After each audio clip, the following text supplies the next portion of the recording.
Assalamualaikum warahmatullahi wabarakatuh. Halo teman-teman, perkenalkan kami dari kelompok 6 yang beranggotakan Velia Agustin, Kinda Putri Dania, dan Lydia Suzana. Pada video kali ini, kami akan membahas artikel berjudul Customer Loyalty in E-commerce and Exploration of its Attendance and Consequence. Menurut Reichel and Caesar 1990, dari perspektif penjual, loyalitas pelanggan telah diakui sebagai jalan utama menuju profitabilitas.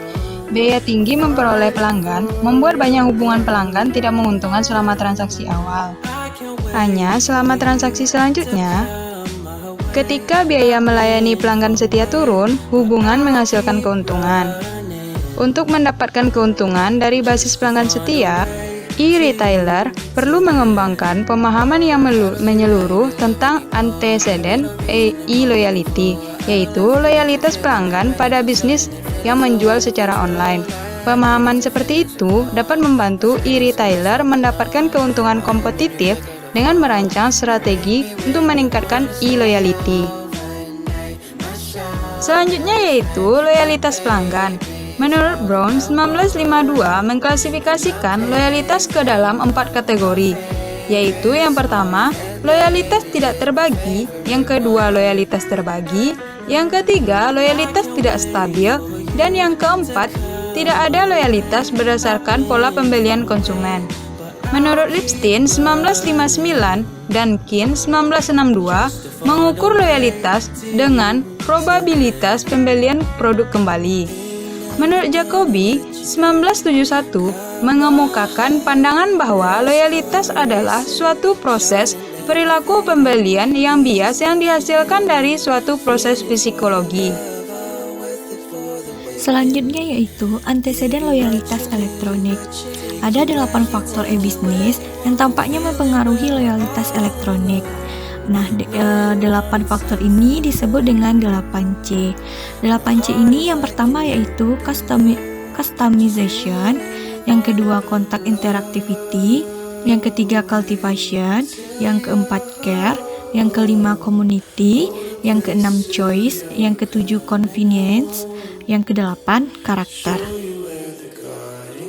Oke, mari kita bahas yang pertama yaitu customization atau kustomisasi. Apa sih itu kustomisasi?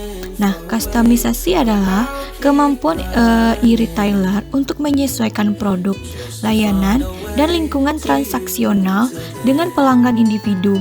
Ada beberapa alasan mengapa kustomisasi diharapkan mempengaruhi e-loyalty. Nah, yang pertama yaitu kustomisasi meningkatkan kemampuan probe yang pelanggan akan menemukan sesuatu yang ingin mereka beli.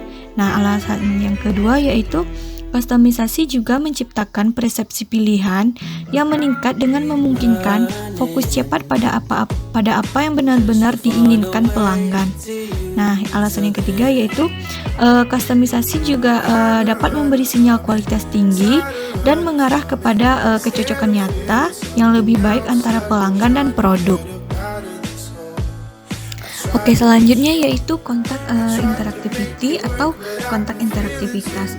Nah, menurut Alba et al. Pada tahun 1997, interaktivitas memungkinkan proses pencarian yang dapat dengan cepat menemukan produk atau layanan yang kita inginkan, sehingga menggantikan ketergantungan pada memori pelanggan yang terperinci.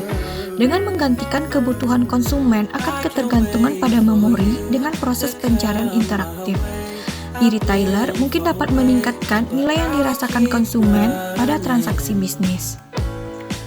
Interaktivitas membantu membangun pengetahuan yang lebih halus di pihak penjual mengenai selera dan preferensi pelanggan, sehingga pelanggan memiliki insentif untuk kembali dan mendapatkan dan menambah gudang pengetahuan ini. Oke, selanjutnya yaitu cultivation atau budidaya. Nah, apa sih budidaya itu? Budidaya yang dimaksud di sini adalah sejauh mana e-retailer memberikan informasi dan insentif yang relevan kepada pelanggannya untuk memilih lebih lama dan menentukan pemilihan mereka dari waktu ke waktu. Nah, selanjutnya ada care. Care mengacu pada perhatian bahwa e-retailer membayar semua aktivitas antarmuka pelanggan sebelum dan sesudah pembelian yang dirancang untuk memfasilitasi transaksi langsung dan hubungan pelanggan jangka panjang. Layanan pelanggan tercermin baik dalam perhatian yang diberikan e-retailer secara mendetail untuk memastikan bahwa tidak ada gangguan dalam layanan, dan perhatian yang ditunjukkan dalam segera menyelesaikan setiap kerusakan yang terjadi. Selanjutnya community.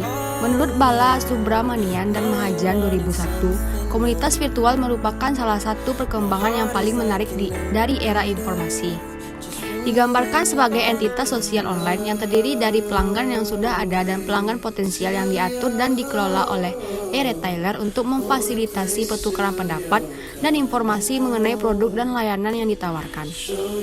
Ada beberapa alasan mengapa komunitas berpotensi mempengaruhi loyalitas pelanggan. Hagel dan Armstrong 1997 menemukan bahwa komunitas sangat efektif dalam memfasilitasi promosi dari mulut ke mulut. Frank 1997 melihat bahwa kemampuan pelanggan untuk bertukar informasi dan membandingkan pengalaman produk dapat menambah loyalitas pelanggan.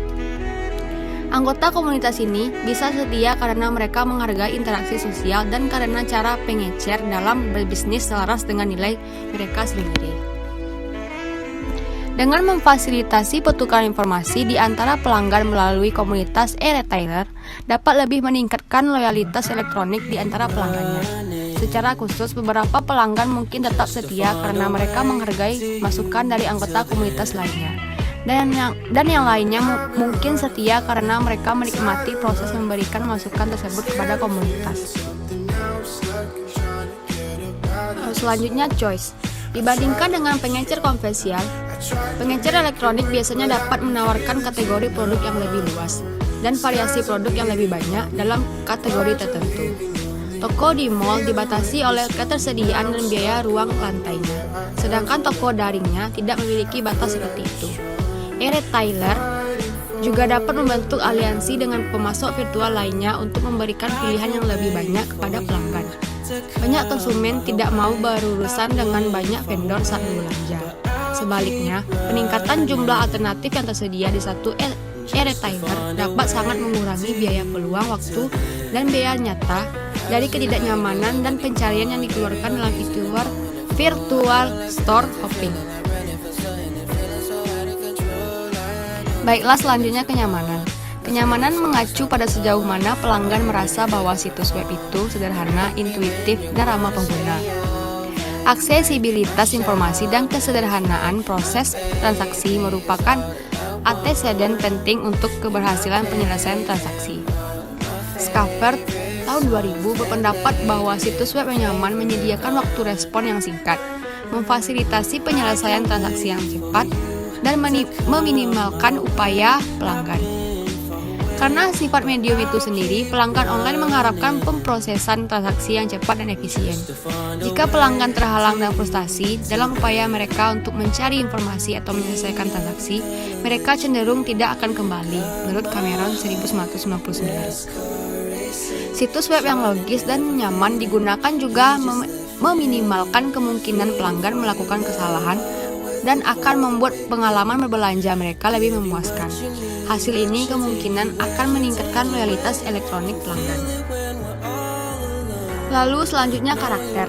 Desain situs web kreatif dapat membantu e-retailer membangun reputasi dan karakterisasi positif untuk dirinya sendiri di benak konsumen. Dalam konteks ini, situs web merupakan media yang berpotensi jauh lebih baik, komprehensif, dan efektif daripada komunikasi televisi atau surat kabar menurut Budman 1998. Karakter dapat didefinisikan sebagai gambaran keseluruhan atau kepribadian yang diproyeksikan oleh e-retailer kepada konsumen melalui penggunaan input seperti teks, gaya, grafik, warna, logo, dan slogan atau tema di situs web. Nah, yang terakhir, behavioral consequence of loyalty. Menurut Zeitham, Berry, dan Parasuraman 1996, pelanggan setia menjalin ikatan dengan perusahaan dan berperilaku berbeda dari pelanggan yang tidak loyal. Loyalitas pelanggan berdampak pada hasil perilaku dan pada akhirnya profitabilitas perusahaan. Sementara pelanggan setia fokus baik pada ekonomi sebagai bagian dari transaksi dan hubungan dengan perusahaan. Pelanggan yang kurang setia fokus terutama pada aspek ekonomi menurut Jane Pearson dan Malhotra 1987. Penelitian oleh Reichel dan Sasser 1990 mengungkapkan bahwa pelanggan setia memiliki elastisitas harga yang lebih rendah daripada pelanggan non-loyal, dan mereka akan membayar premi untuk terus melakukan bisnis dengan mengecer pilihan mereka daripada mengeluarkan biaya pencarian tambahan. Menurut Sam Bandam dan Lord 1995, loyalitas pada bisnis mengurangi ukuran yang ditetapkan dan jumlah usaha yang dikeluarkan dalam mencari alternatif sambil meningkatkan kesediaan individu untuk membeli dari bisnis tersebut di masa depan. Sekian penjelasan dari kelompok kami. Apabila ada kesalahan, mohon dimaafkan. Assalamualaikum warahmatullahi wabarakatuh. Thanks for watching.